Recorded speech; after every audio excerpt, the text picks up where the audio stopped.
Alrighty, so let's watch some film. I've gathered a couple of really good examples of really bad effort, and these are actually all from plays where three-pointers are made against us, and I left a bunch out as I was sifting through every single three-pointer made against us this season. But I'm sure if you watch plays where like a two-pointer was made, a three or two was missed, a foul was called, they turned over the ball, we deflected it out of bounds, any of that, that you can find so many more examples of just really, really poor defensive effort. This first play against Denver, before I talk about what's on the court, I'm going to point out the bottom left corner. I don't know if you guys saw that already, but Denver is up 19 in the second quarter. They almost have 70 points in a half, and they are 4 for 7 from three-point land this quarter. So this is a very interesting decision, or just not even thinking moment, no offense, by Trey, as they get out in transition. And Aaron Gordon, that is a rhythm catch and shoot three-pointer, number 5 of the quarter for Denver. But pay attention to Trey, because he's going to give him a little meh right there, wave him off like, nah, no way. But the right thing to do would be for him to run out there, close out, soft close out, because of course you don't want to have the blow by, but try to stop that transition better than just looking and saying meh. Bucket, but of course terrible effort. Next play against the Lakers right here. This is the first bucket scored in the game, that Avery Bradley and Malik Monk absolutely cooked us. Again, 37 points in that first half, 8 for 10 from three-point land, and this was one of them. One of the biggest problems that we've had this season with this bad effort is not just not closing out, but it's fully turning backs, right? Not watching the players off the ball and focusing too much on the ball. And that's what happens here, as Trae Young just ignores Avery Bradley as he heads to the corner. Bogey wasn't paying attention to Stanley Johnson, who went up and set a screen on Trae so that nobody would be able to get out to Avery Bradley in time. So as you watch here, Bogey is late calling that screen. Trae Young has no time to turn and react. And Avery Bradley, catch and shoot three, wide open in the corner. Let's see that in full time. Just backs turned. And again, that's an easy shot for basically any player in the NBA.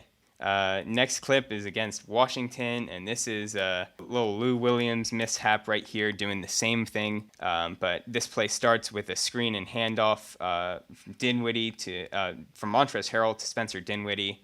And if you notice, Lou Williams' position, trying to act as a low man.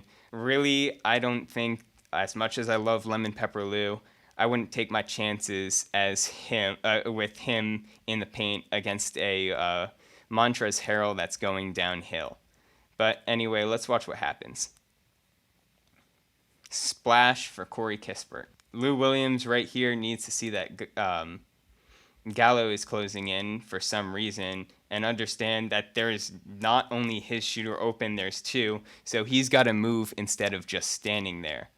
I'm not really a big fan of the help here by Gallinari, because right here, Montrezl Harrell could have kicked it out to KCP, and KCP could have had a wide open three. But that is really not helpful, that Lou Williams is just not paying attention to Corey Kispert, because 6 seconds, 5 seconds, 4 on the shot clock, and the Wizards get bailed out here. This next play is against the Pacers. We'll just take a look at it all the way through. Splash, wide open three for Chris Duarte. Even though Trey is guarding Brogdon here, Kevin and Trey have to switch here. I'm sure Kevin said switch to Trey, but instead, because Trey does not shift over from here to there, it is a wide open three for Chris Duarte. No one even runs out. Splash. Let's take a look at this next play, and this is Hawks fans. This has been a lot of negative today, but this right here is actually a positive that I see. And I'm going to talk about Onyeka Okongwu for a second. This out of bounds play versus the Cleveland Cavaliers. We're up pretty big, so that's good. Right here, you see Kevin Love is calling a play, and Onyeka actually correctly calls out what's happening to Bogey. Right? You see him pointing. This is a play that Shady Osman is going to come around, pin down screen, and get a nice catch and shoot three. All Bogey has to do is just be a bit more proactive and beat him to his spot instead of standing and watching like he does. Because there goes Shady Osman, and by the time Bogey starts running, Kevin Love gets in position to set the screen. And so this becomes a wide open three for Cedi Osman. I mean, there was a little bit of a contest, but again, this is the highest level of professional basketball. That is a good enough look that players can consistently knock down. Let's move on to this play, also in that Denver Nuggets game.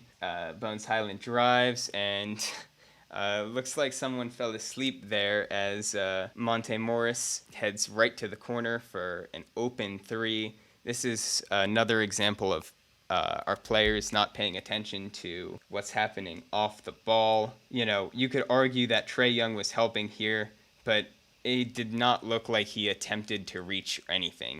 He just watches and then finally realizes when it's too late that Monte Morris, or as I like to say, Mont Maurice, has dropped to the corner, and that is a quality look for any NBA player. We'll watch it one more time in full speed. Bones Highland, quick first step, but could have prevented this corner pocket three. Now over to that Rockets game I was talking about earlier, where Eric Gordon torched us. We gave up 44 points in the fourth quarter. And this is just because Eric Gordon had already had, I think, 11 of the Rockets' 16 points. This is just kind of atrocious. As you notice, is that Armani Brooks? Yes. He's going to hand it off to Eric Gordon, and Trae Young is just way too far back.